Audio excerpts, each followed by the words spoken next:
Hello student, मैं राकेश कुमार एक बार आपका फिर से स्वागत करता हूं vision science coaching class education का ट्रेन हॉल के अंदर। तो देखिए फ्रेंड, जो हमारा टॉपिक चल रहा था वो था आपके पाचन तंत्र। हमने पाचन तंत्र के बारे में देखा था, ठीक है, और इसके कुछ अंगों के बारे में भी लास्ट क्लास में अध्ययन किया था, जैसे मुख, ग्रसनी, ग्रास नली, आमाशय। आज हम इससे आगे चलेंगे, ठीक है, इसमें कंटिन्यू करेंगे छोटी आंत। तो छोटी आंत से स्टार्ट करते हैं, ठीक है। छोटी आंत, जो आपकी छोटी आंत होती है, ये आपके पाचन तंत्र या आहार नाल का सबसे लंबा अंग होता है मेरे प्यारे विद्यार्थियों। जो आपकी छोटी आंत होती है, ये आपके पाचन तंत्र व आहार नाल का सबसे लंबा अंग होता है, तथा ये अत्यंत महत्वपूर्ण भी होता है, ठीक है। ये अत्यंत महत्वपूर्ण भी होता है। जो आपका छोटी आंत होती है, ये आपके एक अत्यंत महत्वपूर्ण भी अंग होता है। इसकी आपके मानव शरीर में औसतन लंबाई, जो आपकी छोटी आंत होती है, इसकी मानव शरीर में आपके औसतन लंबाई 7 मीटर होती है। कितनी होती है? 7 मीटर होती है। तथा ये आपके भोजन का सर्वाधिक पाचन व अवशोषण करता है मेरे प्यारे विद्यार्थियों। ये आपके भोजन का सर्वाधिक पाचन व अवशोषण करता है। जो छोटी आंत होती है, वो आपके भोजन का सर्वाधिक पाचन व अवशोषण करती है। भोजन का सर्वाधिक पाचन व अवशोषण करती है। इसीलिए आपके ये एक शरीर का या आहार नाल का महत्वपूर्ण अंग होता है, पाचन तंत्र का महत्वपूर्ण अंग होता है। अब देखो इसकी डेफिनेशन, ठीक है।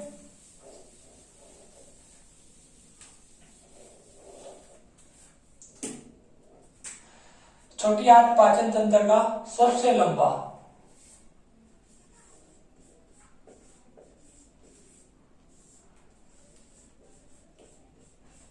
छोटी आंत पाचन तंत्र का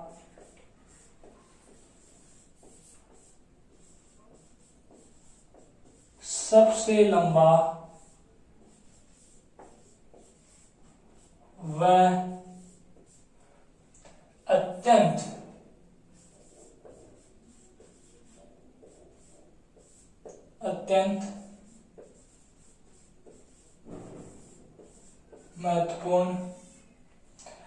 महत्वपूर्ण अंग होता है या भाग होता है। इसकी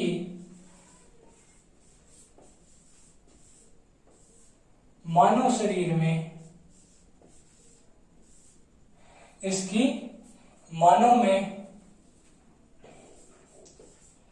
औसतन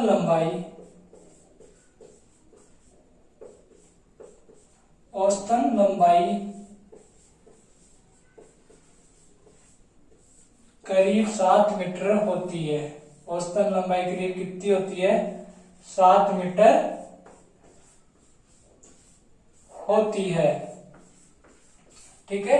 इसकी आपके औसतन लंबाई 7 मीटर होती है। तथा इसके द्वारा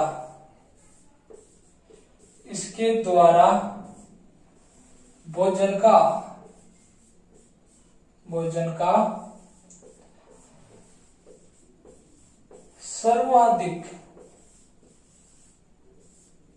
सर्वाधिक पाचन व अवशोषण किया जाता है।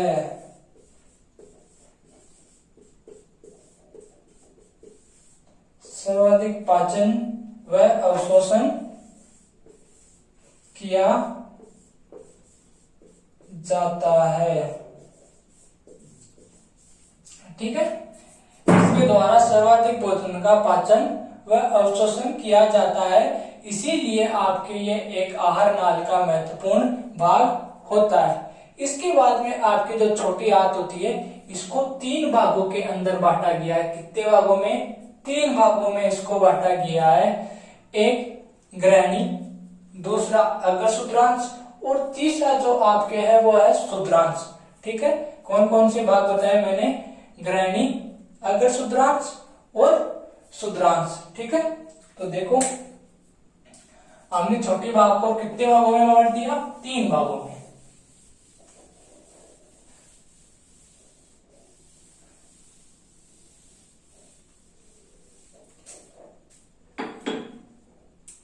छोटी आंत को कितने भागों में? तीन भागों में। देखो ग्रहणी,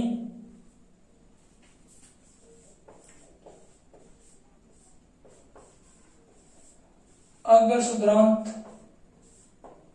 और शुद्रांत।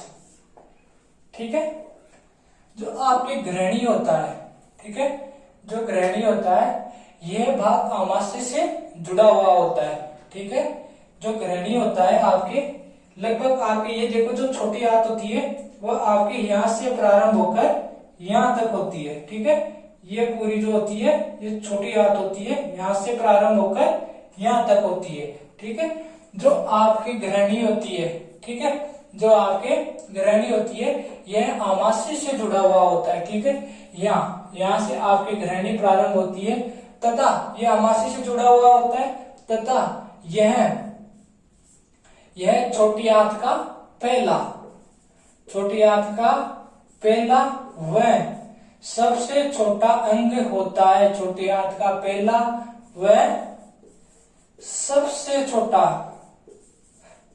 ठीक है, छोटी आंत का सबसे छोटा अंग होता है। ठीक है, ये भोजन के रासायनिक पाचन में महत्वपूर्ण भूमिका निभाता है। जो आपके ग्रहणी क्या करता है, ये भोजन के जो ग्रहणी है आपके, ये भोजन के रासायनिक पाचन में महत्वपूर्ण भूमिका निभाता है। ठीक है, रासायनिक पाचन में महत्वपूर्ण भूमिका निभाता है। इसके बाद में आता है आपकी अग्र शुद्रांश। यह आपके ग्रहणी से जुड़ा हुआ होता है। ठीक है, कि आपकी ग्रहणी यहाँ तक, लगभग यहाँ तक होती है। ठीक है, यहाँ से यहाँ तक होती है। इसके बाद में आता है आपके अग्र शुद्रांश। यह छोटी आंत का मध्य भाग होता है। कौन सा भाग होता है? छोटी आंत का मध्य भाग होता है। ठीक है, छोटी आंत का मध्य भाग होता है। इसमें ग्रहणी से पचित रस, ठीक है, ग्रहणी से पचित रस का अवशोषण किया जाता है। ग्रहणी से पचित आहार रस का इसमें क्या होता है? अग्र शुद्रांश में अवशोषण होता है या पचित रस का अवशोषण किया जाता है। क्या? पचित रस का अवशोषण होता है। क्या होता है? पचित रस का अवशोषण होता है। और जो मेरे प्यारे विद्यार्थियों, जो ये अवशोषण होता है इसके लिए आपके अग्र शुद्रांश के अंदर एक विशेष प्रकार की कोशिकाएं पाई जाती है जिन्हें हम आंतर कोशिकाएं कहते हैं। जिन्हें क्या कहते हैं हम? जिन्हें आंतर कोशिकाएं कहते हैं। आंतर कोशिका कहते हैं। क्या कहते हैं? आंतर कोशिकाएं कहते हैं। इसके बाद में आता है आपके शुद्रांश। जो शुद्रांश होता है छोटी आंत का अंतिम भाग होता है। ठीक है, छोटी आंत का कौन सा भाग होता है? अंतिम भाग होता है।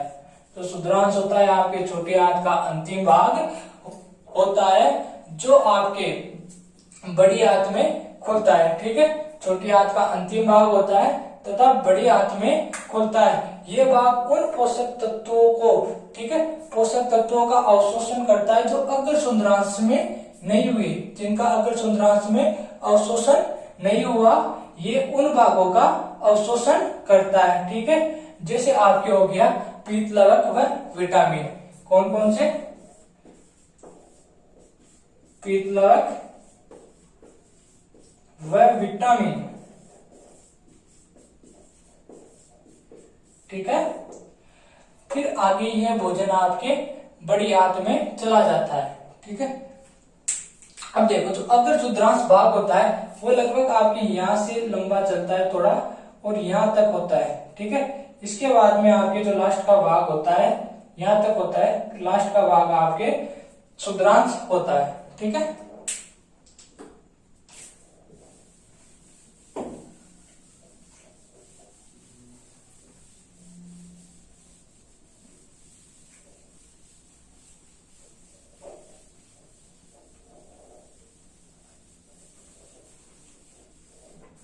अब देखो एक बार वापस मैं नोट्सों के रूप में इसको लिख देता हूं।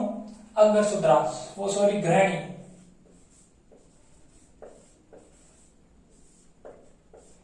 यह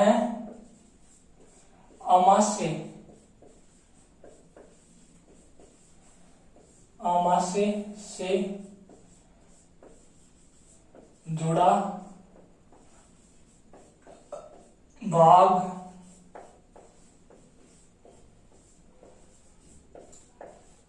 होता है। ठीक है,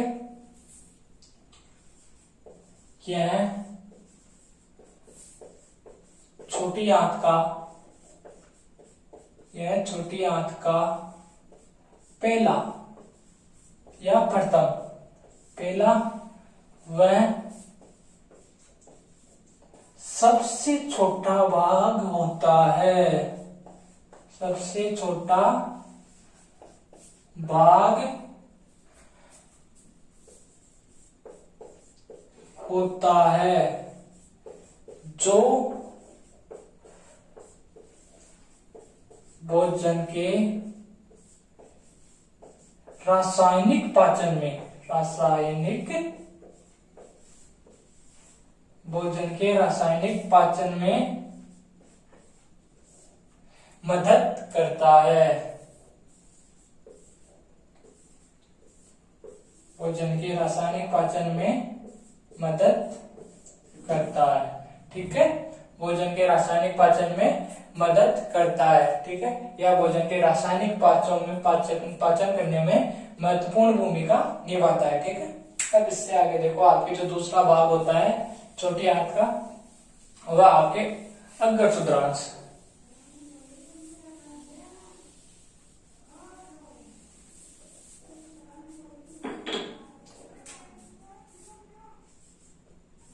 तो दूसरा होता है आपके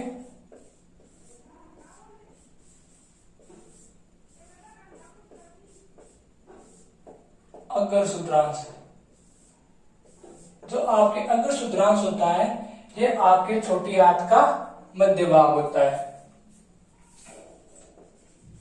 यह छोटी आंत का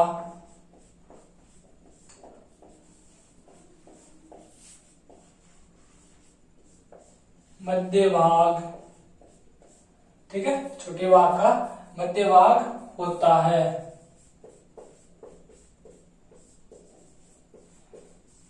इसमें ग्रहणी से पचित आहार,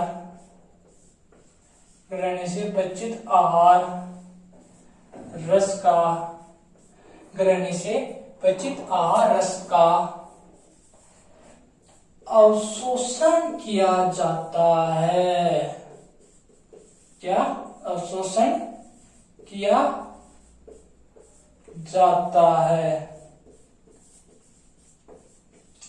और अवशोषण के लिए आपके एक विशेष प्रकार की कोशिकाएं होती है जिन्हें हम आंतर कोशिकाएं कहते हैं, तथा इस मुख्य कार्य के लिए, इस मुख्य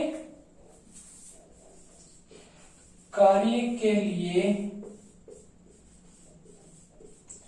एक विशेष प्रकार की कोशिका होती है, या विशेष प्रकार की कोशिकाएं, विशेष प्रकार की कोशिकाएं होती है, विशेष प्रकार की कोशिकाएं होती है जिन्हें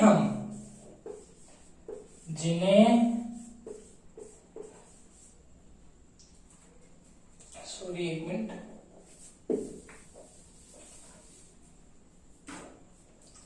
जिन्हें हम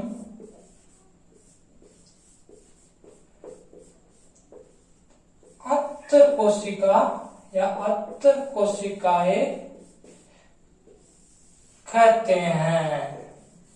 ठीक है, अंतर कोशिकाएं कहते हैं। अब इसके बाद में आपके आता है क्षुद्रांश, छोटी आंत का तीसरा भाग। ठीक है, ये आपके जो अंतर कोशिकाएं होती है ये आपके लगभग यहाँ पे होती है। ठीक है, ये अंतर कोशिकाएं ये आपके जो पचित रस होता है उसका अवशोषण कर लेती है। ठीक है, और फिर रक्त के अंदर उनको रक्त के अंदर बहा देती है। ठीक है,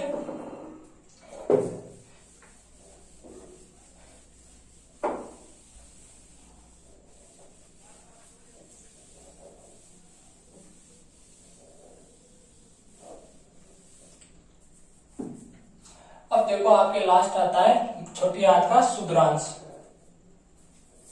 नंबर 3, क्षुद्रांत। जो आपके क्षुद्रांश होता है ये छोटी आंत का अंतिम भाग होता है। यह छोटी आंत का अंतिम भाग होता है, अंतिम भाग होता है।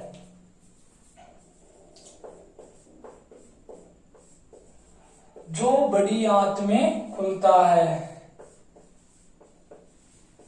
जो बड़ी आंत में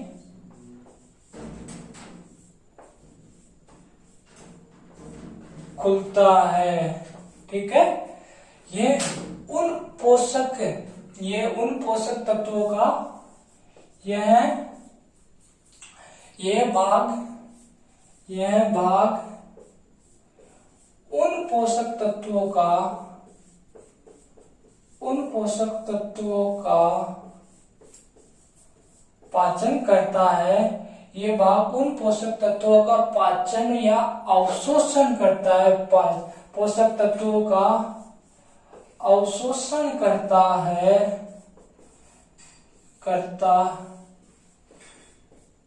है जो अगर क्षुद्रांत में अवशोषित नहीं हो पाते हैं। उन पोषक तत्वों का अवशोषण करता है जो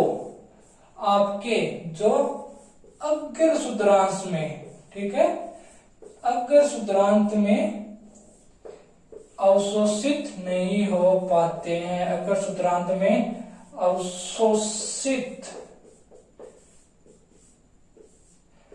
नहीं हो पाते हैं।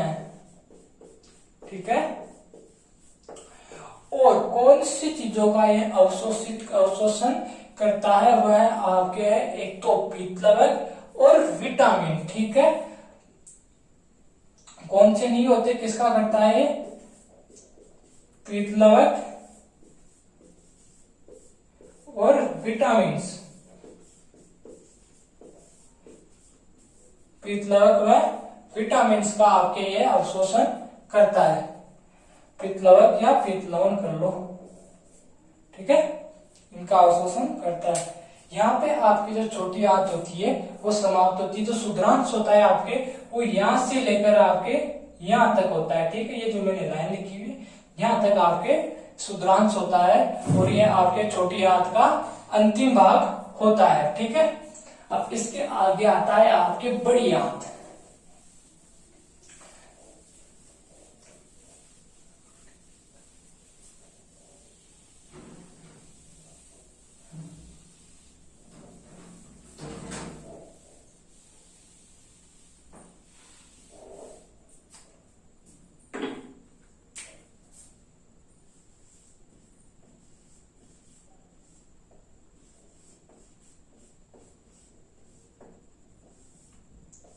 बड़ी आंत, जो आपके बड़ी आंत होती है यह क्षुद्रांश के आगे का भाग होता है। यहाँ से लगभग आपके बड़ी आंत प्रारंभ हो जाती है। ठीक है, यहाँ पे हमने क्षुद्रांश खत्म किया था। इसके बाद में क्षुद्रांश के आगे का भाग आपके बड़ी आंत कहलाता है। यहाँ कुछ विशेष जीवाणु पाए जाते हैं। ये जीवाणु क्या करते हैं, जो पचित भोजन होता है, जो छोटी आंत से शेष बचे अपचायित भोजन को किण्वन क्रिया के द्वारा सरलीकृत करके उसका पाचन में मदद करते हैं। किण्वन क्रिया के द्वारा उसका पाचन करते हैं, ठीक है।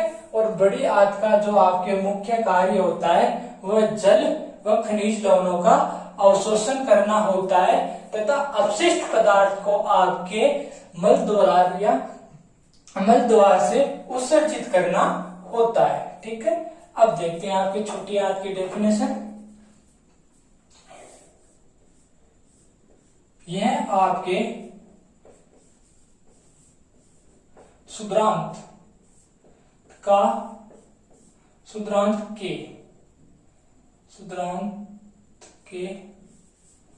आगे का भाग होता है, ठीक है। आगे का भाग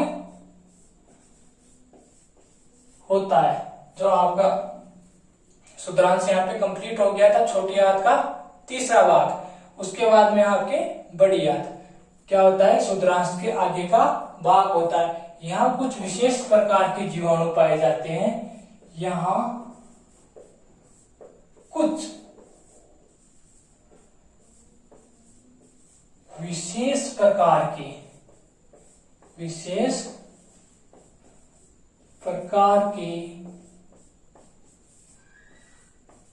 जीवाणु पाए जाते हैं। विशेष प्रकार के जीवाणु पाए जाते हैं जो ये जीवाणु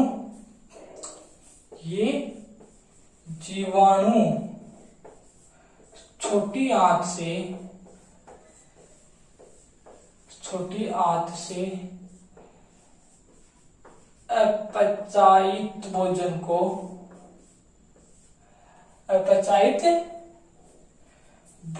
को किण्वन क्रिया के द्वारा, ठीक है, किण्वन क्रिया के द्वारा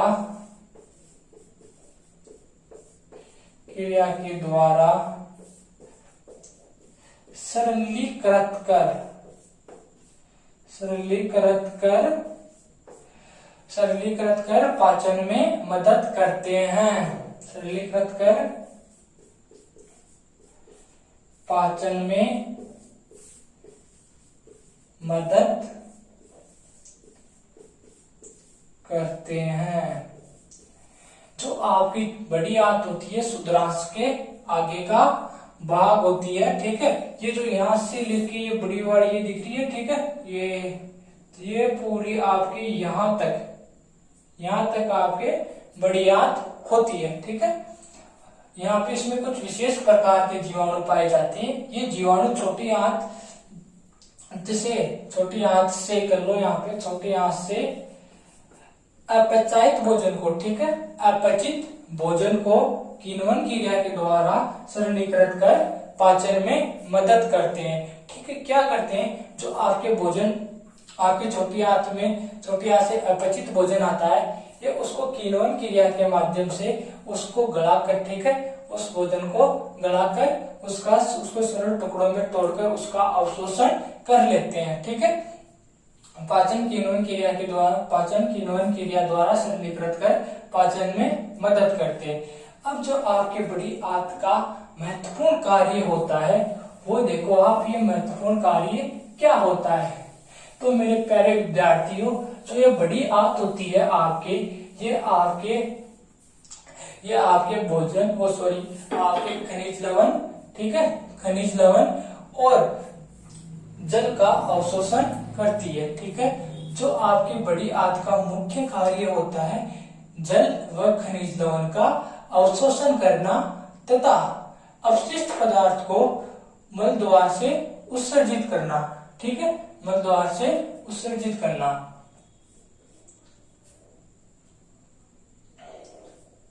बड़ी आंत का मुख्य कार्य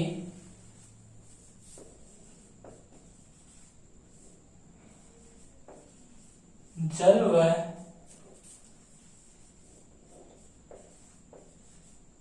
खनिज लवण, जल व खनिज लवणों का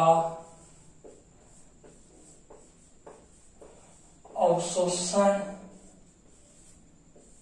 करना तथा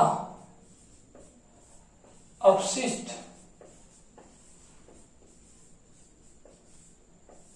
जो आपके अपशिष्ट भोजन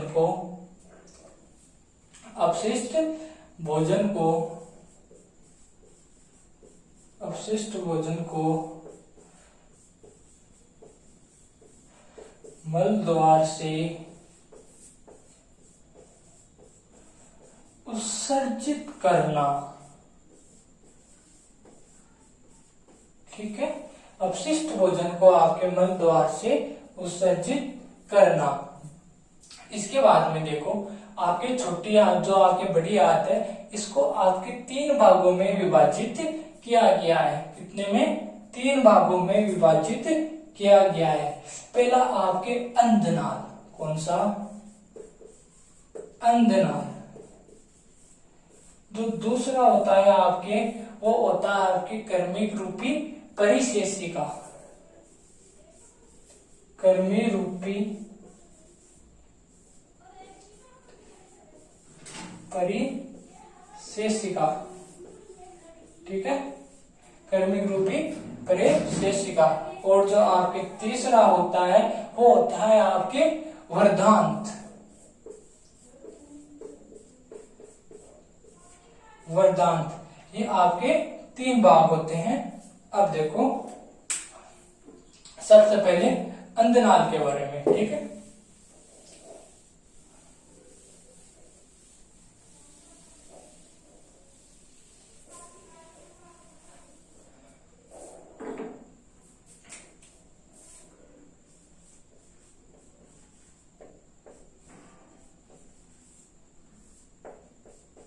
अंधनाल, यह भाग शुद्रांत से आगे जुड़ा हुआ होता है। ठीक है, आपके यहाँ से छोटी आंत, बड़ी आंत प्रारंभ हो गई यहाँ से। अब बड़ी आंत प्रारंभ होगी तो बड़ी आंत का प्रथम भाग, ठीक है, अंधनाल, जो आपके शुद्रांत से जुड़ा हुआ होता है। यह भाग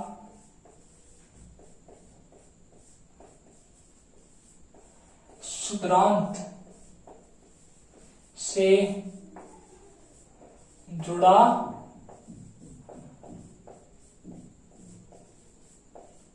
होता है। यहां शुद्रांत से आने वाले पचित आहार रस का या शुद्रांत से आने वाले पचित आहार रस का अवशोषण होता है। पचित आहार रस का अवशोषण होता है तथा शेष बचे अपशिष्ट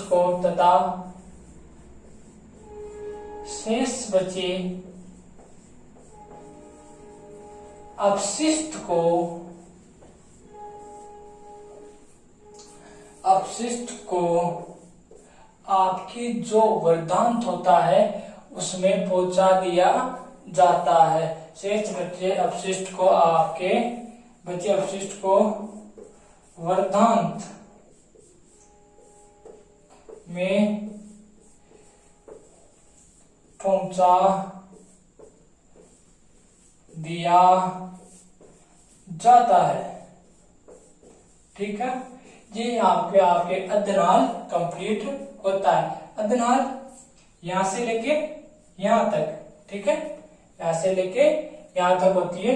इसका जो कार्य होता है वो शुद्रांत से आने वाले पचित आहार रस का अवशोषण करना तथा शेष अपशिष्ट भोजन को वर्धांत में पहुंचा देना। ठीक है, अब इसके बाद में आपकी जो अधनाल होती है, इसके आगे आपके थोड़ा नीचे की तरफ, ठीक है, अधनाल के थोड़ा नीचे की तरफ आपके 4 से 5 इंच, कितनी, 4 से 5 इंच लंबी एक नलिका रूपी अंग होता है। जो 4 से 5 इंच लंबी आपकी जो ये होती है, ये एक नलिका रूपी अंग होता है, जिसे आप कर्मिक रूप परिशेषिका कहते हैं। जिसे हम क्या कहते हैं, कर्मी रूप परिशेषिका, कर्मी रूप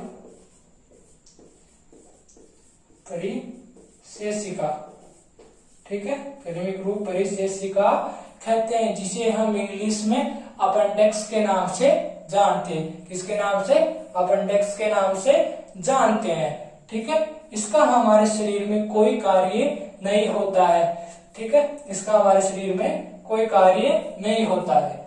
अब इसके बाद में आपके हो गया अधनाल हो गया, दूसरा वहां कर्मिक रूप परिशेषिका होगी।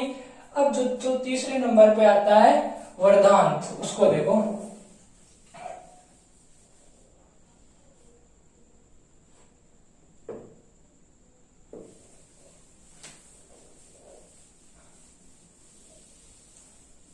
जो आपके तीसरे नंबर पे आता है वर्धांत।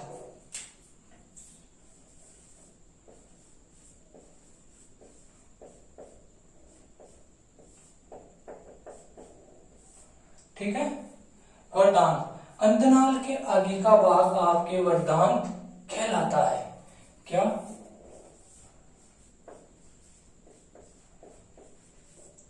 अंधनाल के आगे का भाग, आगे का भाग वर्धांत कहलाता है। वर्धांत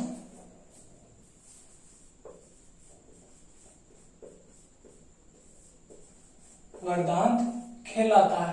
ये आपके उल्टे यू आकार का होता है। यह उल्टे यू आकार का होता है तथा इसकी लंबाई करीबन, यह करीब आपके 1.3 मीटर लंबा होता है। 1.3 मीटर लंबा होता है। कितना होता है, 1.3 मीटर लंबा होता है। और वर्धांत को आपके 4 भागों में विभाजित किया गया है। कितने भागों में, 4 भागों में विभाजित किया गया है वर्धांत को। कौन कौन सा हो गया, आरोही वर्धांत, अनुप्रस्थ वर्धांत, अवरोही वर्धांत और सिग्माकार वर्धांत, ठीक है। तो आपके जो वर्धांत होता है, ये अंधनाल के आगे का भाग होता है। देखो यहाँ पे अपने अंधनाल कंप्लीट की थी, इसके आगे का जो भाग होता है आपके, ये पूरा यहाँ से लेके यहाँ वाला, ये पूरा यहाँ तक, ठीक है, ये जो भाग होता है ये आपके वर्धांत कहलाता है। ये आपके उल्टे यू आकार की शेप का।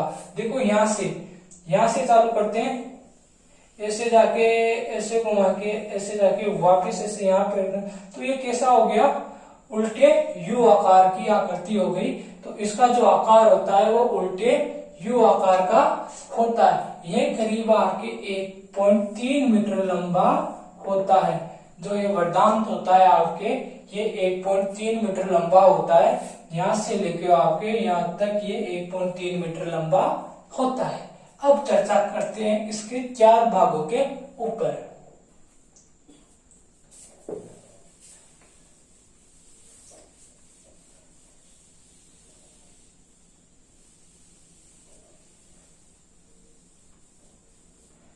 ठीक है, अब हम चर्चा करते हैं इसके 4 भागों के ऊपर। पहला देखो, आरोही वर्धांत, दूसरा आपके अनुप्रस्थ वर्धांत,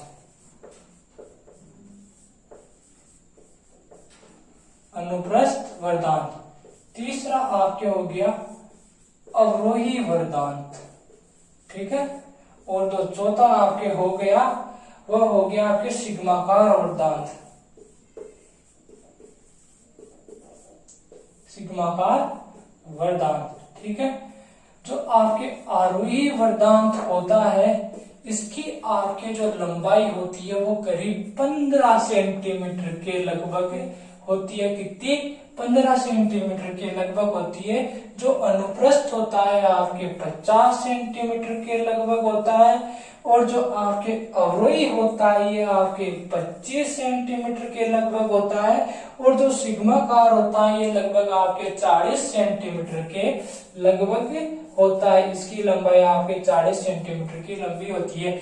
अब देखो जो आरोही वर्धांत होता है यहां से चालू करो, बढ़ता हुआ ऊपर बढ़ रहा है तो इसको आरोही, ठीक है। फिर यहाँ पे आ गया, ठीक है, यहाँ पे एक समान जा रहा है तो इसे बोलेंगे हम अनुप्रस्थ। फिर वापस नीचे आ रहा है तो अवरोही, फिर वापस इस समान जा रहा है तो इसे सिग्माकार कहते हैं, ठीक है। अब इसके बाद में आपके जो आहार नाल का अंतिम भाग होता है या पाचन तंत्र का अंतिम भाग होता है आपके, वह आता है जो होता है आपके मलाशय। जो आपके मलाशय होता है ये पाचन तंत्र का वह आहार नाल का अंतिम भाग होता है।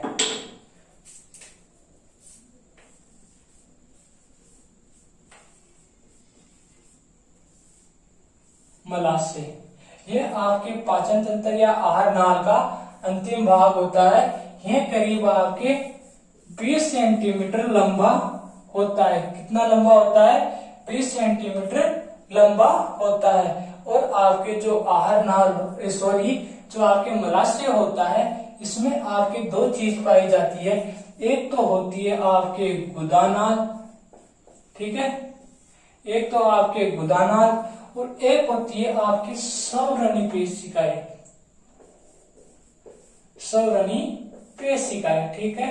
संवरणी पेशियां आपके दो होती है, एक तो होती है बहिःसंवरणी और दूसरी होती है आपके अंतःसंवरणी, ठीक है, बहि और अंतः। मलाशय आपके जो होता है ये आपके आहार नाल का अंतिम भाग होता है। ये करीब आपके 20 सेंटीमीटर लंबा होता है। और आपके जो मलाशय के अंदर आपके दो रचनाएं पाई जाती है, एक होती है आपके गुदानाल और दूसरी होती है आपके संवरणी पेशिकाएं, वो आपके बहि व अंतः पेशिकाएं होती है।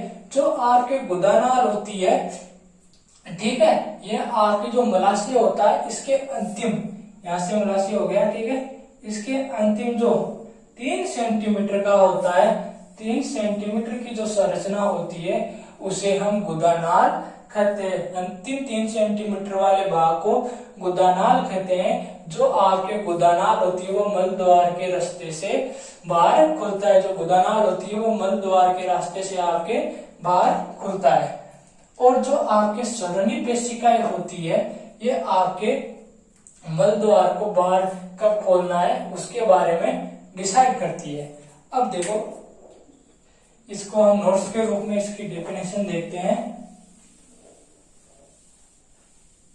और आपके जो मल द्वार से होता है वो आपसे शरीर का अपशिष्ट जो होता है, भोजन का पूर्ण पाचन होने के बाद में जो अपशिष्ट बचता है उसको आपके मल द्वार के द्वारा बाहर निकाल दिया जाता है। अब देखो यह आहार नाल का अंतिम भाग होता है, यह है आहार नाल का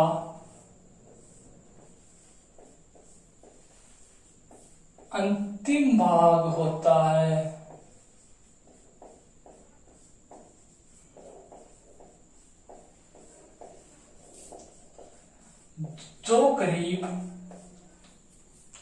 जो करीब 20 सेंटीमीटर लंबा होता है, ठीक है, 20 सेंटीमीटर लंबा होता है। मलाशय के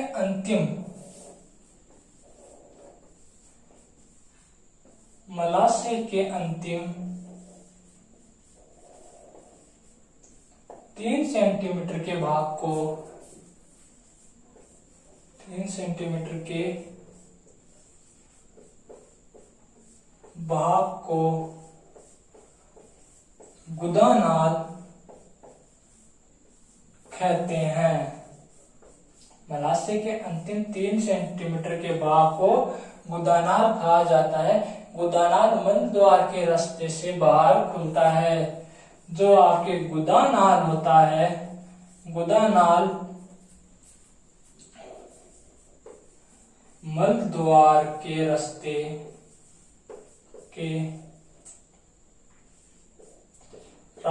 से बाहर खुलता है। ठीक है, बाहर खुलता है। यह आपके आहारनाल का अंतिम भाग होता है।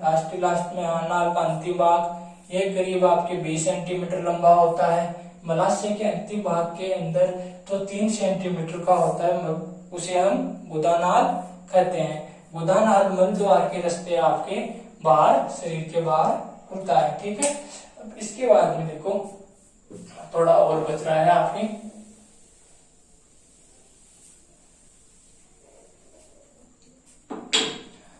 गुदानाल में 2 सरोनी पेशिकाएं पाई जाती है। गुदानाल में 2 सरोनी पेशिकाएं, सरोनी पेशियां, 2 सरोनी पेशियां भई व अंत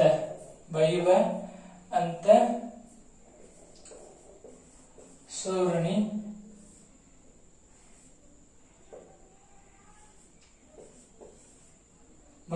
अंतःसरोनी पेशियां पाई जाती है, जो पचित आहार रस के अवशोषण के पश्चात, जो पचित आहार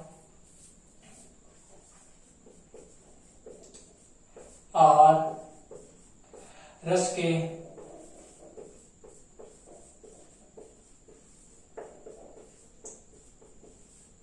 अवशोषण के पश्चात, पचित आहार रस के अवशोषण के पश्चात शेष बचे रहे अपशिष्ट पदार्थों को, शेष बचे रहे अपशिष्ट पदार्थों को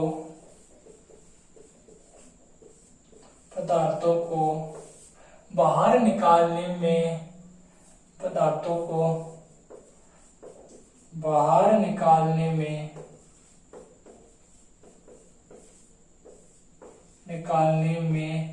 ये सरोनी पेशियां नियंत्रित करती है। बाहर निकालने में यह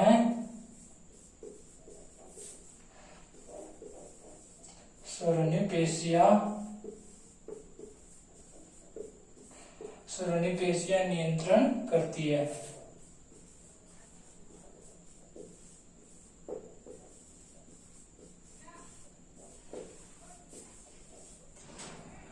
जो आपके गुदानाल में आपके 2 सरोनी पेशिकाएं होती है, एक तो यहाँ पे लगी होती है, एक यहाँ पे, जिस प्रकार हमने आमाशय में देखा था, एक यहाँ पे लगी होती है और एक यहाँ पे लगी होती है। ठीक है, उसी प्रकार ये यहाँ पे भी 2 सरोनी पेशियां लगी होती है, भाई व अंत।